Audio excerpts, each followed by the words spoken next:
증거조사 앞서서 한두 가지 말씀을 좀 드려야 될 것 같습니다. 지금 준비기일에도 말씀드렸습니다만 이 재판은 탄핵심판이지 형사소송이 아닙니다. 물론 절차는 형사소송에 관한 법령을 준용해서 진행이 됩니다만 지금 여러 가지 말씀하셨던 각종 고발 사건 또는 지금 법원에서 재판 중인 형사사건과 이 사건을 혼동해서 변론이 좀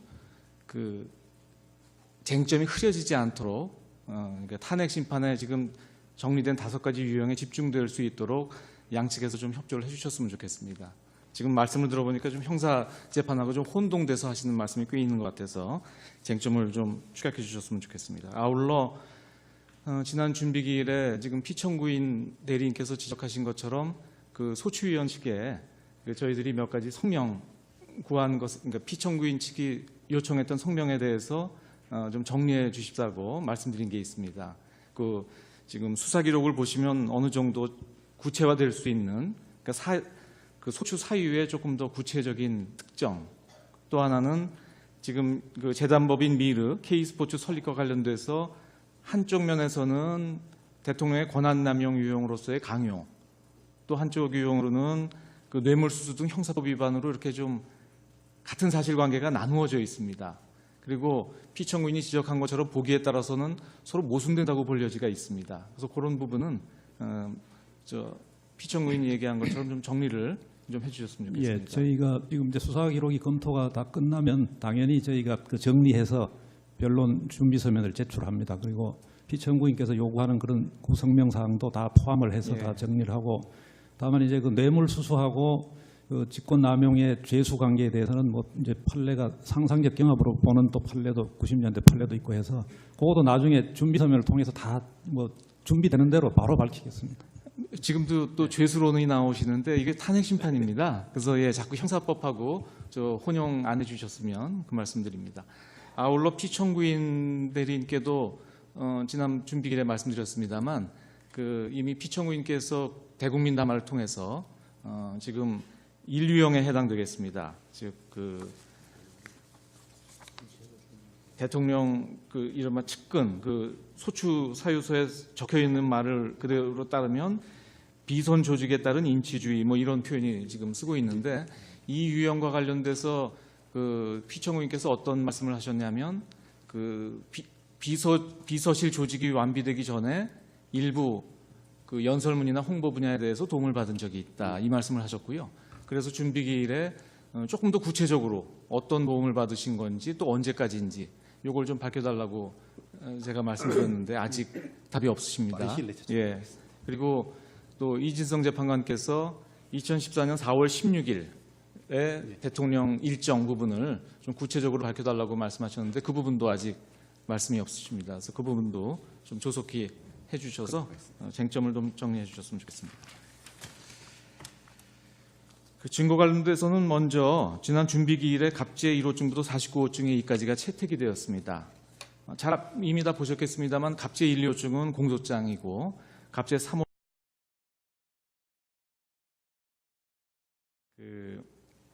우선 지난 기일에 제가 이제 여러 가지 증인 신문을 하면서 양측 대리인들께 증인 신문에서 중복되는 질문은 삼가달라, 이런 말씀을 좀 몇 차례 드렸기 때문에 제가 증거 체부에 대해서 여러 가지 의견을 주셨을 때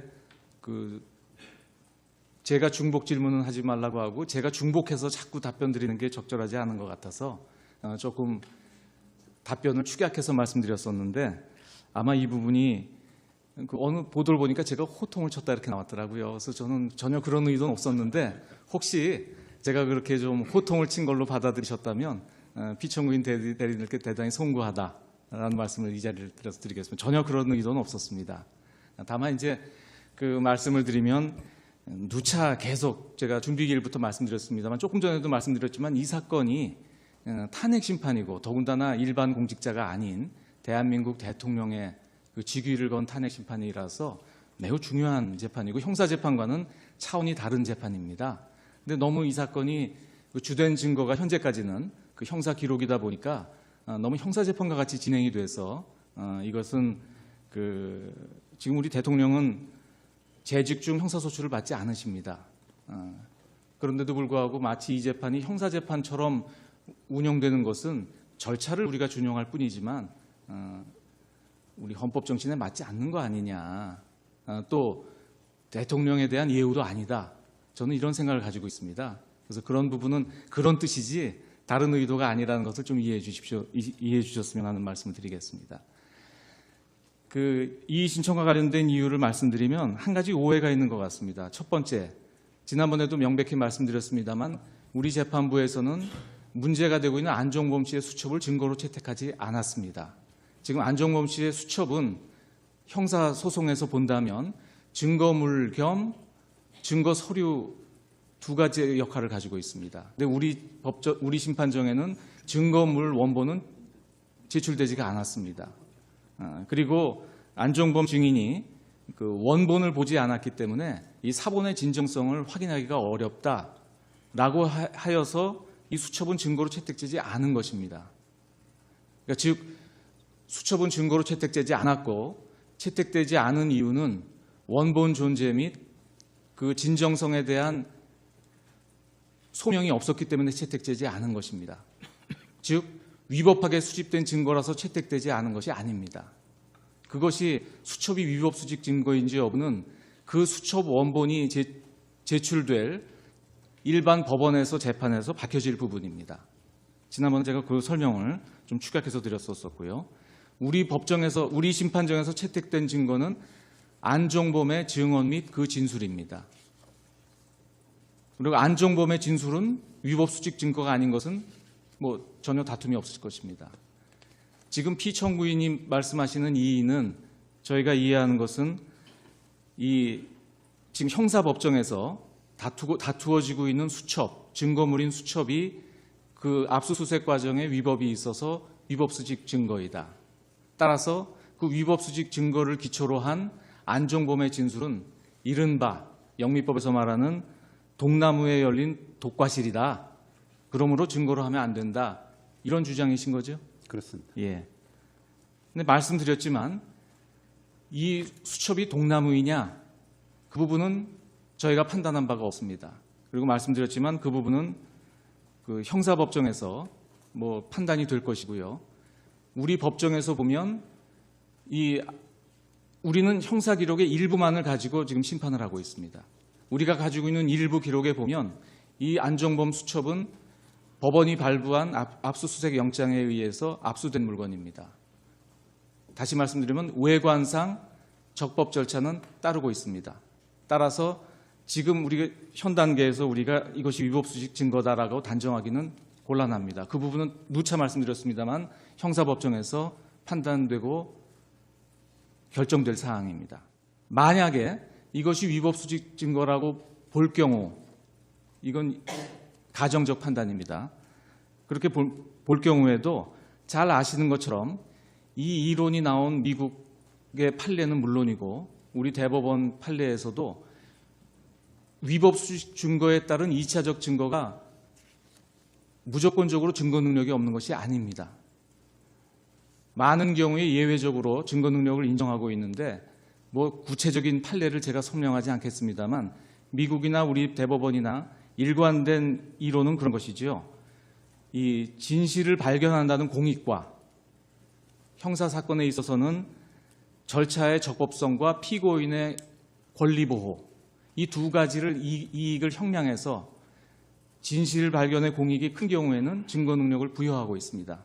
물론 표현은 미국 대법원하고 우리 대법원이 다소 차이는 있습니다만 기본적인 법 정신은 그렇습니다. 다시 원점으로 돌아가면 이 재판은 형사재판이 아닙니다.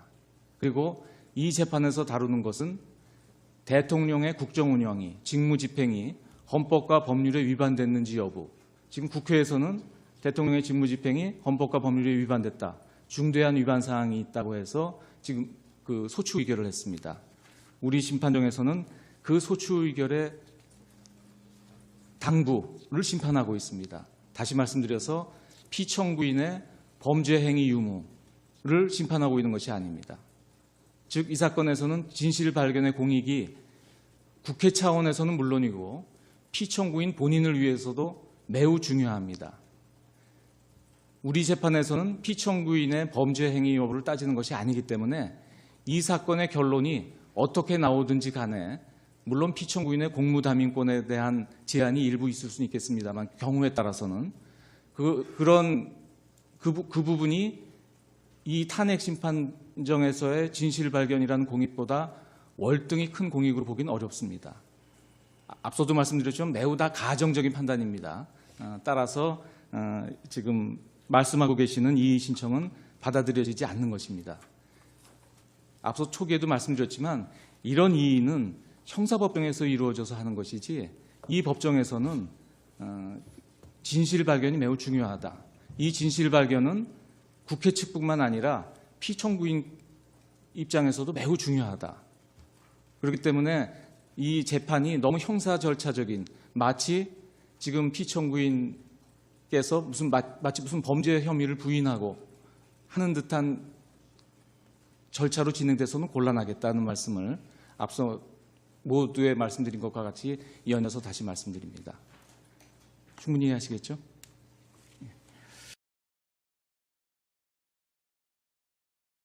범수석과 최순실을 직권남용 권리행사 방해죄 및 강요죄로 기소하였고 2017년 1월 19일 특별검사가 삼성그룹 이재용 부회장에 대하여 뇌물공여 등 혐의로 구속영장을 청구하였지만 법원은 뇌물공여죄 등 주요 범죄 혐의에 대한 법리상 다툼의 여지가 있음을 고려할 때 구속 사유와 필요성을 인정하기 어렵다며 소명 부족을 이유로 구속영장을 기각하기도 하였습니다. 이런 재판 사정을 종합하면 삼성그룹과 관련하여 피청구인에게 뇌물죄가 성립되지 않는다는 점은 논정이 되었지 않나 생각합니다. 따라서 피청구인에 대하여 뇌물죄가 성립되지 않는 이상 소추 의결서 중 삼성그룹 관련 소추 사유는 이유 없다고 하겠습니다.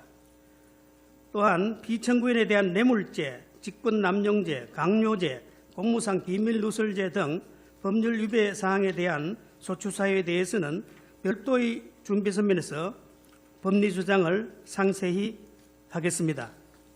마지막으로 이동욱 변호사님이 오셔서 이제 변론을 하시니까 정말 좀 이제는 형사재판 같지 않은 모습이 보여지는 것 같습니다. 그동안은 너무 이 사건이 지금 대한민국 대통령의 탄핵 여부를 다루는 엄중한 사건인데 마치 무슨 대통령이 피고인인 것처럼 재판이 진행이 돼서 매우 안타까웠습니다. 앞으로는 그런 모습이 좀 아니도록 진행이 되었으면 하는 그런 바람입니다.